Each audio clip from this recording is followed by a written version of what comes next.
আমিন খান এরকম একজন সুপারস্টার যাকে আপনি যে কোনো ক্যারেক্টারে দিবেন সব কিছুতে সে মানানসই। আমির খানের ভক্ত যেন দিন দিন বেড়েই চলেছে। শাকিব খানের একজন ভক্ত আমির খানকে বলে নাকি সুপারস্টার।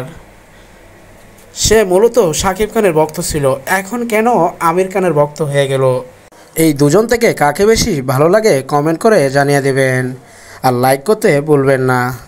সে বিস্তারিতই এই ভিডিওতে জানবো। সেই ব্যক্তি বলেছেন আমির খান ওয়ালটনের একটি বিজ্ঞাপন করে যে পারফরমেন্স দেখাইছে আসলেই প্রশংসনীয়। তার ফাইট দেখেই তার প্রেমে পড়ে গেলাম। আর যদি থামি তাহলে আমার হাত থামে না। হাতে সময় কম, টাকার মালিক ওয়েট করছে। ওর হাতটাই আগে খুলে এনে দে। এমন একটি লুক ছিল আমির খানের যা দেখার মতো, হাজারো দর্শকের মন কেড়ে নিয়েছে। আমি মনে করি আমির খানকে দিয়ে যদি বাংলাদেশের পরিচালকরা ছবি বানায় কোনো লসে পড়বে না, আশা করি ভালো ইনভেস্ট হবে। তাকে দিয়ে কেন ছবি বানানো হয় না? না কোনো ভালো পরিচালক নেই। সেই ব্যক্তি একটি ছবি লিখেছে আজ থেকে 5 বছর আগে। সে আবদার করেছে আমার এই ছবিটি আমির খান বসে দিয়ে যদি করানো হয় তাহলে মনে করি আমির খান ব্যাপক ভাইরাল হবে।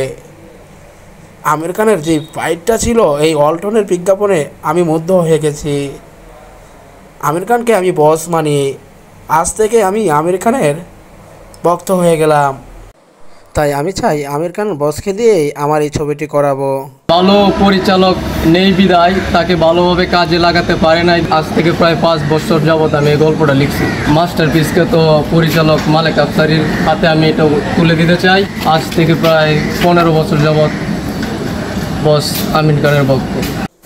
যদি আমার এই ভিডিওটি আমির খানের চোখে পড়ে তাহলে তার কাছে একটা রিকোয়েস্ট, আমার এই ছবিটি যেন করে। আমার এই ছবিটি আমি মালিক আফসারের কাছে তুলে দিতে চাই। আরও বলেছেন যে শাকিব খানের তুফান মুভিতে যে ফাইট ছিল তার থেকে 3 গুণ ভালো ছিল আমির খানের ওয়ালটনের বিজ্ঞাপনে।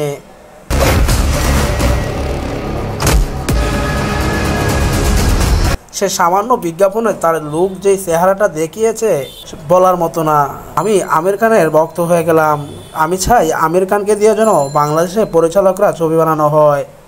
আশা করি সে ভালো একজন নায়ক। সে তো কোনো ছোটোখাটো হিরো নয়, শাকিব খানের সিনিয়র হিরো। সেও তো একসময় জনপ্রিয় ছিল।